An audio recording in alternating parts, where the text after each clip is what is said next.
Good day to you. Welcome back to the AO News Show 325. Now prepare yourself for your daily dose of interesting recent happenings that I have collaborated for you. Enjoy. The Catholic Church, famous for its worldwide hatred towards anything that upholds values like intelligence, equality towards others who don't share the same closed-minded beliefs as they do, and general genocide of said people, well, it seems that the crazies at Vatican City have finally pulled at least a small portion of their heads out of their asses.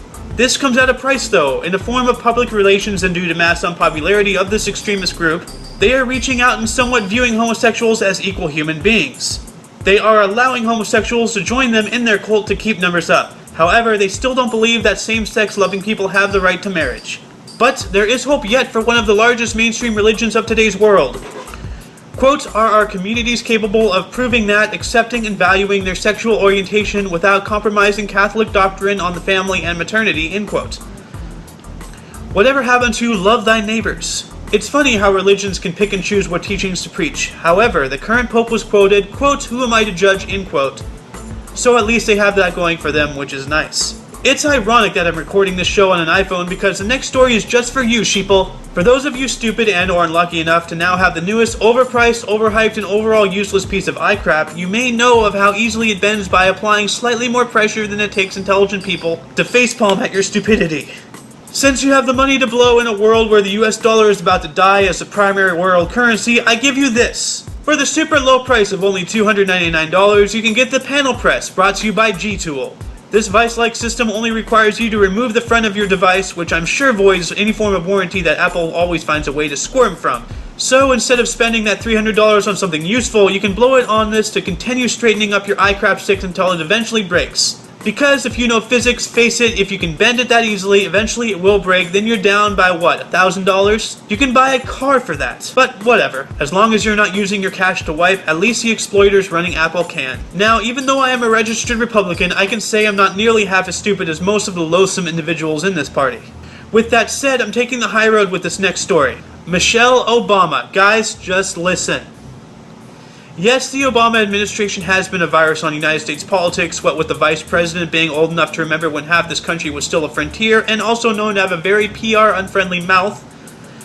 However, he is not the star of the story, the First Lady is. Even though she is not an elected official, she is the wife of the leader of our country. Thus, she is expected to bring to the table some semblance of intelligence.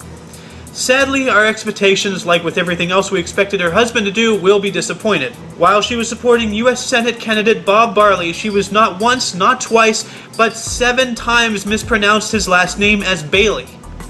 Yes, this flub is a small one, nearly insignificant compared to what we are used to, but we are not electing an alcohol to the Senate even though they all act as if under the influence. Still, from someone in such a position, you'd think a little pronunciation homework would have been done in order to avoid such a stupid mistake. In order to enforce the first story of today's show, I bring you this. In the United Kingdom between 2001 and 2011, a mere 10 years, the percentage of Christians have dropped dramatically. From 72% in 2001 to 59% in 2011. That's a nearly incomprehensible drop in such a short time. Furthermore, since August, Travelodge, one of the largest hotel chains in the country, has ceased to provide the Bible in their rooms. You can still obtain this holy text via asking for it at the front desk. Still, with a 300,000 headcount decline, things are looking bad for Church of England. Cake or death. And yet another enforcing story, this one to enforce a point I made earlier in another story.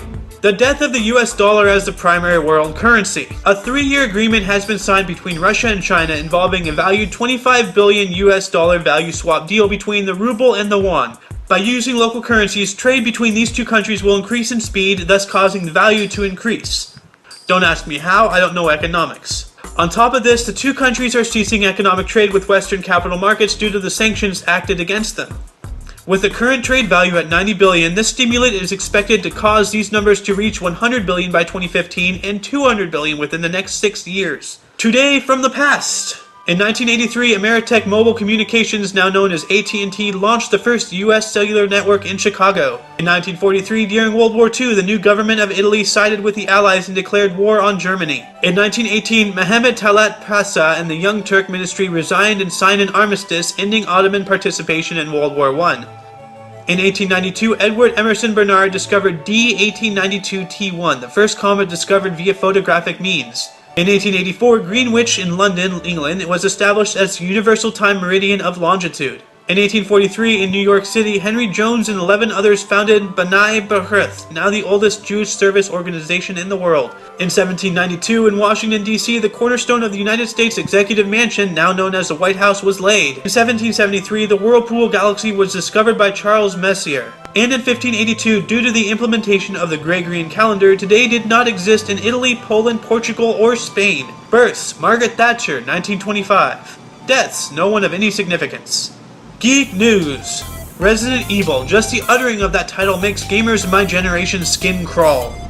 Yes, the series has gone downhill with the more recent releases, and the movies followed suit. However, for those of you still interested, the 6th movie is currently undergoing writing, and a television series is in the works as well. And once again, pop culture is set to screw something beautiful and glorious to destruction. The Halo series, known to have evolved combat in first-person shooter games, is now to face its own demise. Master Chief is to be retired after Halo 5, and the main protagonist is now set to be Agent Locke, based off and voiced by actor Mike Coulter. As with anything else celebrities have gotten their grubby little hands on, Halo 5 Guardians is now doomed to be just another game in an ocean of crap where originality and things that are cool go to die. And that is it for the show today. Links to everything I've talked about, as well as more information on those stories, are in the underbar. Don't forget to look right and left at every intersection, rate 5 thumbs, and subscribe. I'll see you tomorrow.